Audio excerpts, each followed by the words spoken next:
Hi everybody. So this is my first video in a series for my new YouTube platform. My channel is called Inner Perceptions and this series is called Coming Full Circle. The series is focused on bringing us closer to compassion and understanding and ultimately forgiveness with all of the really dark players that are coming to light. Every day, literally, one or more perpetrators of sexual abuse is coming into the news. The senator from Oklahoma was the one for today.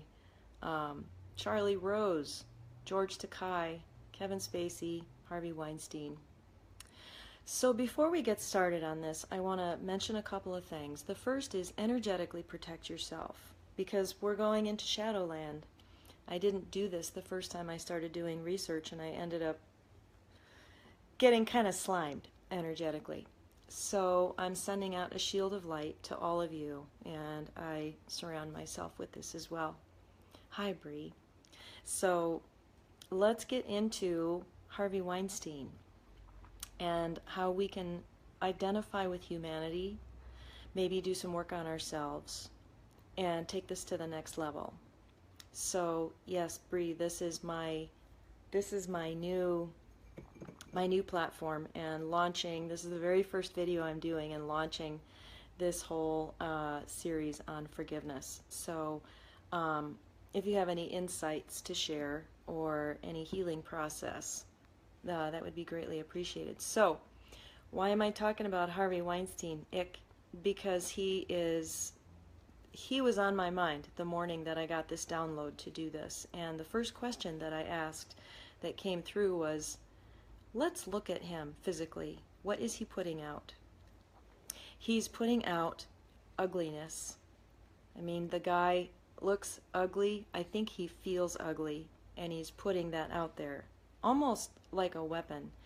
I've looked at pictures of him as a child, and he wasn't always ugly, but that's what we see. And then you ask the question, and where is he working? Where has he made his fortune? In the capital of beauty, where beauty is the #1 virtue. So how did that whole matrix come about? Okay, so what I do is I look up their birthday and I find out their card. And then I have this whole key, like a legend in a map, to understand how these things happen. So there are a lot of 4 of diamonds in the air, and if you're a 4 of diamonds or a card that is near his hand, you may really identify with some of the things we're going to talk about. So the first thing is his background. A Jewish family in New York, which may have really suffered from some persecution. And I'm going to throw in the word inferiority there, because it really applies to his card, the 4 of diamonds, planetary ruler, 8 of diamonds. His father was a diamond cutter and had an almost obsessive focus on profit. He would come home from work and talk about how much money they'd made that day. So that was the coin of value. The coin of value can be beauty or achievement or anything, but the coin of value in that family was making a lot of money. And maybe there was some taking advantage of involved in that. So I'm going to be speaking from my intuition too, and hits that I've gotten all this. We know that his mother was the 8 of diamonds, and that is very typically a bully card. Their love language is control, and I'm thinking about the era in which she grew up and lived, and how she had to overcome a sense of inferiority, and what were her weapons? Power and control, and manipulation. This card is capable of great manipulation.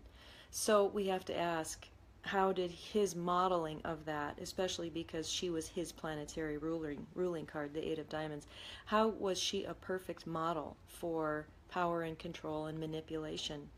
And this card has to be pretty evolved in order to be nurturing and maternal. It's a really masculine card, this 8 of diamonds.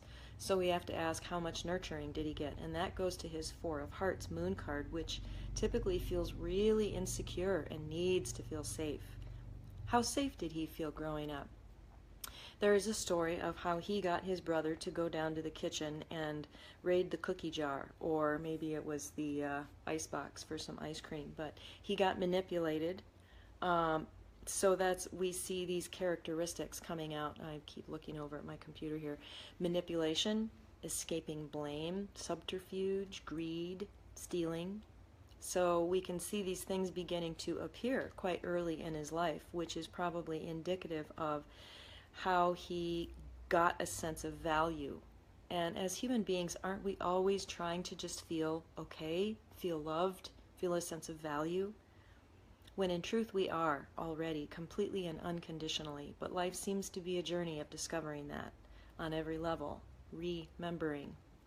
So, anyway, moving on. Okay, so his 4 of diamonds, 8 of diamonds. I'm going to go through his hand a little bit. So this will be a mini class on the cards. So born on March 19th, 4 of diamonds, men. That card seeks freedom above all, to be untethered, maybe to be disconnected from a sense of responsibility. A lot of 4 of diamonds just want to go out and travel and play and have fun.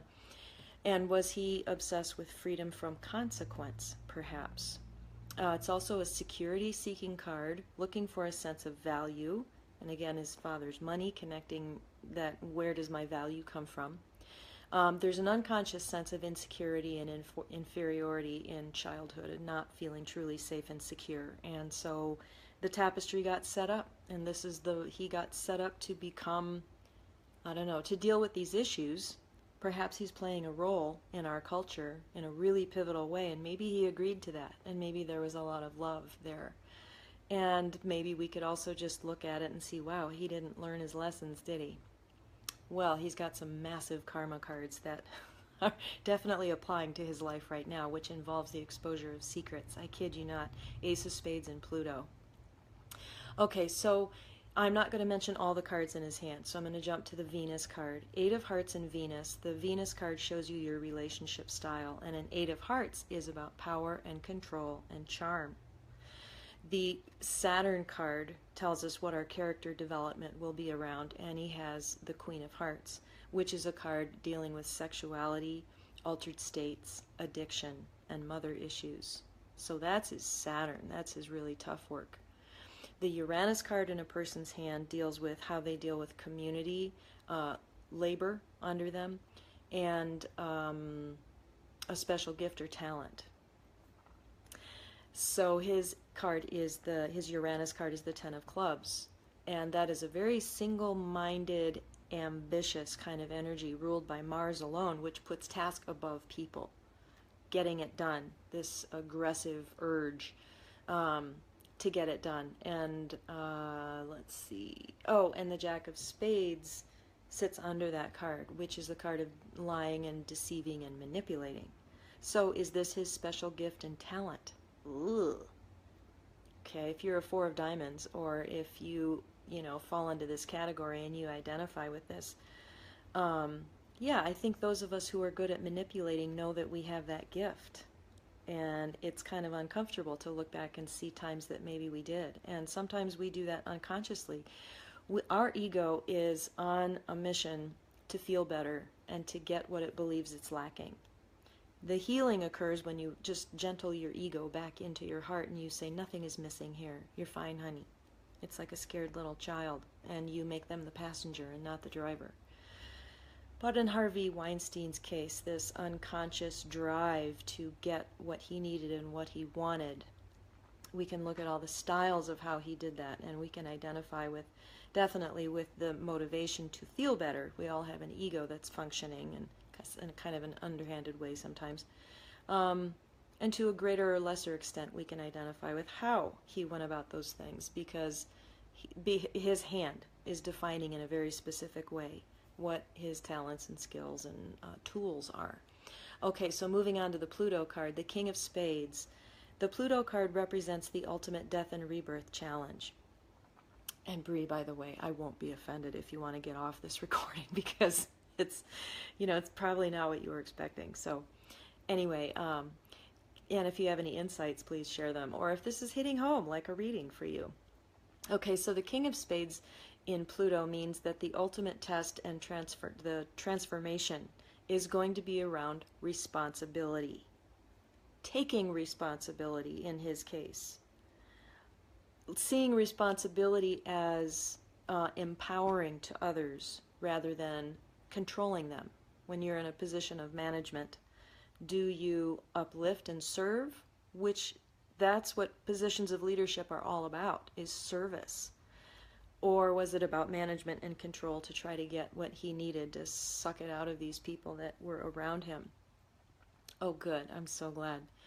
So the King of Spades persona in the negative, the shadow energy, is very, very controlling. It's also a very karmic card.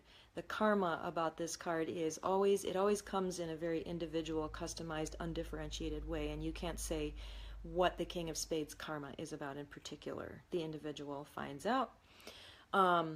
So not taking enough responsibility or taking too much is the shadow of the King of Spades. So, Bree, I know you've told me what your card is before, but go ahead and type that in so that I can tell you how this may or may not apply to you based on your hand and stuff. Okay, so let's go on to his Eight of Diamonds, planetary ruler. Jack of Spades, that's the karma card to his moon card, so that's that deceptive thing. But also, the moon card speaks to one's childhood. And his mother was definitely capable of, okay, good, thank you. Definitely capable of manipulation and control. Deception. That Jack of Spades is very underhanded. So if he was a victim of manipulation, it became a love language of sorts. This is a relationship style. Your moon card sets you up to teach you how to relate to others. It's all about early childhood. So here in early childhood, he has this incredibly powerful need for security and safety. Hi, Barbara. This is my launch of my new YouTube channel. So we're talking about Harvey Weinstein's Eight of Diamonds, planetary ruler. So, yeah, talking about how he has this Four of Hearts in his moon position as a Four of Diamonds, which really demands emotional security and safety. And instead, what does he get? He gets a mother who knows how to manipulate and control. So those two things get fused for him. And so how many of the women yeah, it's live. How many of the women that he tried to connect with was he using a familiar and unconscious and super dysfunctional relationship style, love language, as it were? So, that's something to consider. We always speak the love language that's given to us by our parents until we figure out, until we put it through the sifter and figure out what is loving about that and what isn't. So, yeah, victimhood was a theme in my background. Seven of Hearts is my moon card. And so watching my mother be a victim and learning how to take the victim role, yeah, that became a love language. So, yeah, we all have these crazy distortions. Okay, so he gets a mother who manipulates and controls instead of nurtures. Okay, so King of Spades, Mercury, thinking style was a God complex. Three of Hearts in Venus, that's the relationship style of having variety and affairs. So know that if you have that Three of Hearts in a relationship position in your hand or a challenge, you will be tempted. And you can manifest that into a relationship by making it unconventional. People can make it work. This Three of Hearts doesn't have to be about betrayal. It can be about rewriting the script for a relationship. Open marriage is one of those, although I'm just like, ooh, pretty messy proposition there. Okay, Ace of Clubs is his Mars card, so the passion is kind of, and the career energy and the ambition is kind of fused with a narcissistic personality, and it's all about me. And we can see in his behavior, we just think, how could any human being do this over and over and over again to so many people, so many wonderful women mainly, which shows an incredible anger towards his mother, don't you think? And she was in his business and involved in his life up until like 2 years ago. She finally died, and she'd bring cookies and pastries, and it's like, whoa, is that a picture of manipulating with little sweet candies but never real nurture? So anyway, getting back to, God, where was I? Let me look at my notes. Oh, the narcissism. To have the capacity to have such blinders, to be so focused on what I want and not have the capacity to for empathy. And I think that we can all identify with that a little bit. You know, when you're dealing with a wounded ego, or you're just in an altered state like anger or rage, or you're just not seeing clearly, some of the stuff that comes out of our mouth is not, we're not taking into consideration at all how that's going to affect another person. So yeah, that's that behavior magnified 1,000-fold into his pattern. Okay, 10 of Spades in Saturn, the challenge of Saturn. 10 of Spades is the workaholism card and also the success card. So how is success a challenge for him? Defining success is definitely, you can see that clearly as a challenge, but the success, having achieved it, is that a good thing? Has it been a good thing?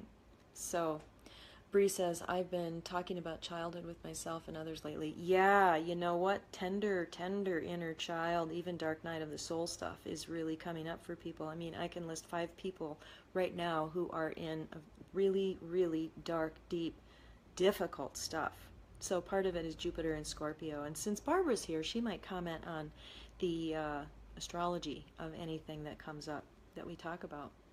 So let's see, one more card, Ace of Spades, Pluto. The Pluto card tells us what is the death and rebirth. What is that thing that feels like it's going to kill us, but it's actually trying to get us to rebirth?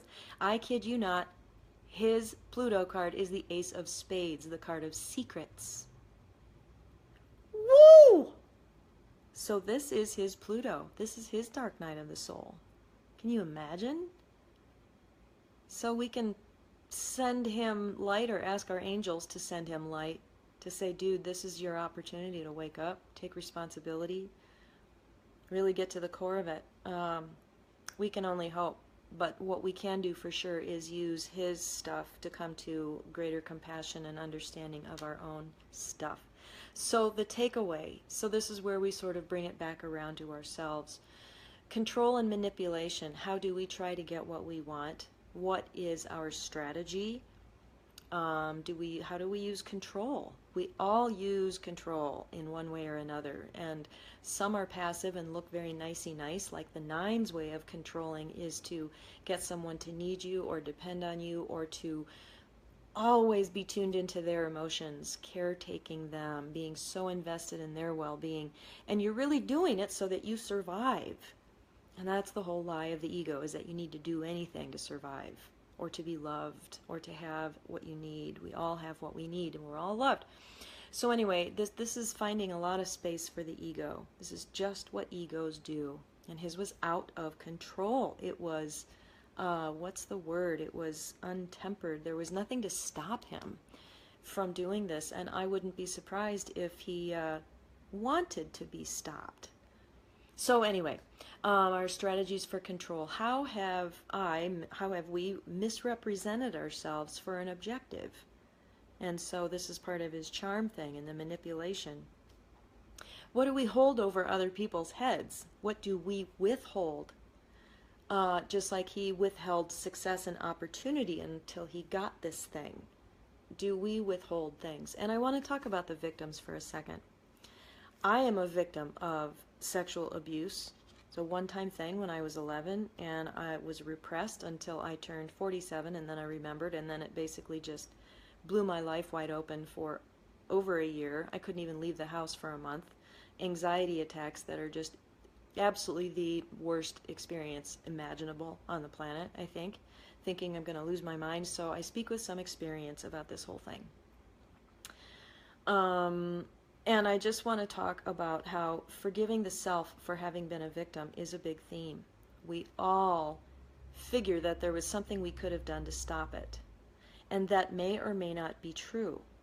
I'm going to talk about so there's the reality of having been a victim of something. And we need to deal with that experience of powerlessness. And hold that part of ourself with love and compassion and just let her cry.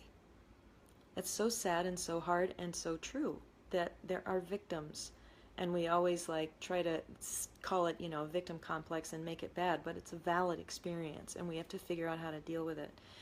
The other thing I want to talk to is, this is a dark shadow thing, but how were we complicit with having been victimized? Sometimes you're not at all, because you're an infant. But there are times when we are complicit, and I think about all the actresses, God bless their hearts. They had to have a hook for him to, they had to have a place for him to get the hook into, and it was their own ambition. And I'm not going to go much further with that, but, you know, it just gives us an opportunity to say, what have I sacrificed for this thing that I thought I needed so much? Madonna has a song about that. A substitute for love. Like, fame and success was my substitute for love. So we get to think about that with the victims, all of his victims. Okay, so now I'm going to continue to talk about the takeaway, these major themes. Insecurity. What was the coin of value in your home? What did you have to have in order to feel worthwhile? Was it beauty? Was it social status? Was it success? Good grades? Achievement?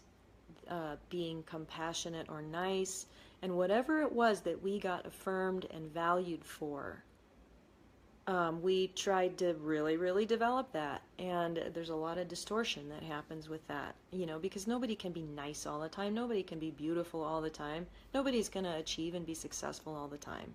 So you have to find value not based on those conditions. So anyway, his coin of value was achievement and money and success, and we are so driven to feel okay that we will sacrifice a lot to get what we believe we need to survive.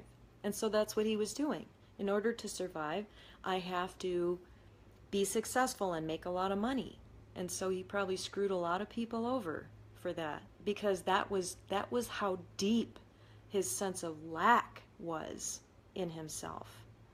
So when we think of all these perpetrators, what we're really getting to is a group of really, really tortured individuals, really, really deeply hurting, suffering, tormented, and then they externalize that and, you know, hurt a lot of people, when sometimes, in some cases, they're just like puking the hurt out.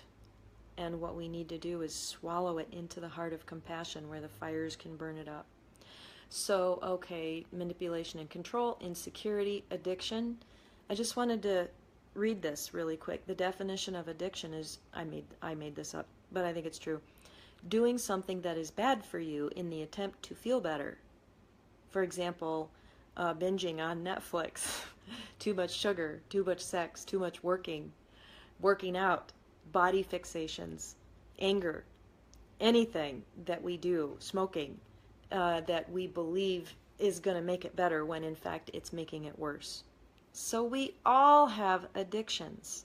Obviously he was addicted to victimizing women. Like, what button was that pressing for him deep inside over and over and over again, only to come up empty? And that's why he did it over and over and over again. Ugh. Okay, so hurting others. How have we hurt others in our attempts to feel better? Who have we blamed? And how was childhood lacking in love a factor in that behavior? How were we hurt as children? So don't worry, we're not going to stay in all this painful stuff, but this is just to help us understand that he was a child at one point that didn't get what he needed. I'm going to take a sip of my hot cocoa. I'm almost done. Vulnerability. Bullies cannot deal with vulnerability, therefore they attack it to try to make it go away. So when we see these powerful people so manipulative, I mean, I just think of Kevin Spacey's face, and I'm just like, ah. I'm going to do him next, because I have a hard time with him. But yes, bullies are afraid of vulnerability, and having been victimized, you can guarantee, I mean, you can be fairly sure that Harvey Weinstein was victimized in some way as a child. I have no idea how, but he's acting out against that feeling of powerlessness and weakness. So how can we go to those places inside ourselves that feel so weak and powerless? You know, having had that experience of being molested, talk about powerless, and the anger around having been vulnerable, isn't there something I could have done or that somebody could have done that I wouldn't have been vulnerable? Who can I blame? And it's like, no, it just happened. And then the experience of remembering it was actually worse than, I don't remember it. So the experience of remembering it and all that anxiety was so much worse. And, to feel so subject to an anxiety attack for such a long period of time, I had to deal with vulnerability. I had to deal with the fact that I felt powerless against this thing that would just come up and happen. God knows what the trigger might be. A word on the radio, a conversation, someone's tone of voice, a smell could trigger an anxiety attack. And it's just really, really, really scary to be vulnerable like that. So, how do we deal with this? Well, you do everything in your power to make your inner child feel safe, and you tell them, I know that I'm not a very good inner parent sometimes, and I know this seems bigger than both of us, but I'm going to do my best. I'm going to do my best to take care of you. So, my EMDR therapist, which I cannot highly enough recommend, was shutting down her practice with children, doing therapy with children. So during after one of our sessions, she took me into the room that she had all the toys. And she's like, take anything you want. And there was this gorilla sitting on top and kind of behind all the other animals. And I was like, that's Gladys, and she's mine. And she's just the right size that I can actually hug her. And I was just telling Barbara this yesterday. I am starting to make it a practice to hug her before I do anything in the morning, to hold my inner child. And she said it's the energy, of course it's just, stuffing, but she said the energy that you give this thing, the energy you give is healing. So it's actually really, really helpful, since we're so relational, to have something else that we can hold. So yeah, loving the inner child and saying, I am all for you, I am loyal to you. And those anxiety attacks forced me to be loyal to her, to say, you come first, and if I don't feel like I can go to Thanksgiving dinner with my family, I won't make you go. That kind of loyalty. All these other voices are saying, you have to do this. Survival, survival, survival contract. You have to say, I'm going to break that survival contract for her so that I truly survive. And that's part of the anxiety attack process of recovering from something like that, is that you have two survival programs fighting each other. One is actual survival. You have to heal. You have to feel. You have to learn how to take care of your inner child. And here's this old survival program which does all the opposite things. That's one reason I felt like I was going to go crazy. But the pain and the anxiety is like a negative reinforcement that actually taught me really fast to tune in and take care of her. So I think that really is the biggest takeaway from this whole video, is that when we look at Harvey Weinstein, or when you think about the perpetrator in your own background, someone that abused you, can you look and see, like, what was it they were trying to get because they believed they lacked it? Children are vulnerable. They're the most vulnerable in our population. And I think that's one reason children are so under attack. Not just from people, but that people are being used by agents of the dark. Because I think they fear vulnerability and powerlessness above all. And that's where we just have to love and embrace. Oh, my sister just gave a thumbs up. I didn't know you were here. Yeah. So think of all those bullies as insecure children. Every time one of them shows up, you just know that there's a really frightened and tender child deep in there somewhere who's just he's just employing an old strategy, an unproductive strategy. So I guess that's it for now.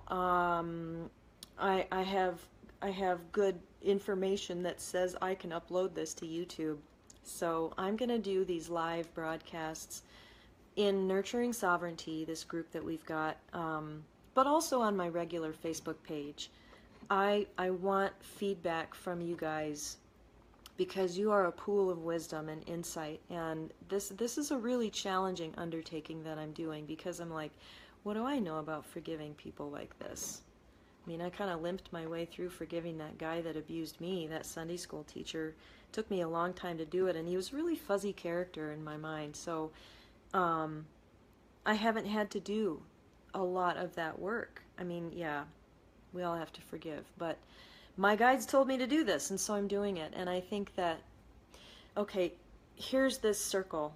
Imagine this circle. And this is where there's equilibrium because the victimizer and the victim are consenting. Okay, and then you go over here and you're opposing, and it's not in equilibrium, and you're saying, no, no more. No, this is going to stop. I don't agree anymore to be complicit with this. But we have to cycle all the way around, and when we do, we're at a higher level, and this is forgiveness, and this is where it comes into equilibrium again within ourselves. So it's all about coming full circle. And we may not get all the way around to forgiveness, but what I want to do is begin this ascent. I want to begin the coming full circle. We've got a lot, there's a lot of info out there on, anger and the confrontation and really calling out the crap. But yeah, the spiral will take us to a higher level, and we'll find equilibrium after the disharmony. The truth is, we don't really like to be in a state of hatred, anger, blame, and unforgiveness. It's not complete. You have to realize that you can recognize the injustice and the wrongness of something and be in forgiveness of it. Kathy O'Brien is the best example of that I have ever seen in my life. Starts with a C, Kathy O'Brien, O-B-R-I-E-N, and she was an MK Ultra victim of the state, our government, for her entire life. Like from infancy, she was sold. And she has come to love and forgiveness. And she said, one thing, the dark is so arrogant. They presume to know everything, but they have no idea the power of love, the healing power of love. And she doesn't compromise at all when she talks about how dark it was, but she also is completely free of it. She's completely untethered from what happened to her. So thank you for watching. Thank you for your support, and I hope this helped. I welcome your feedback.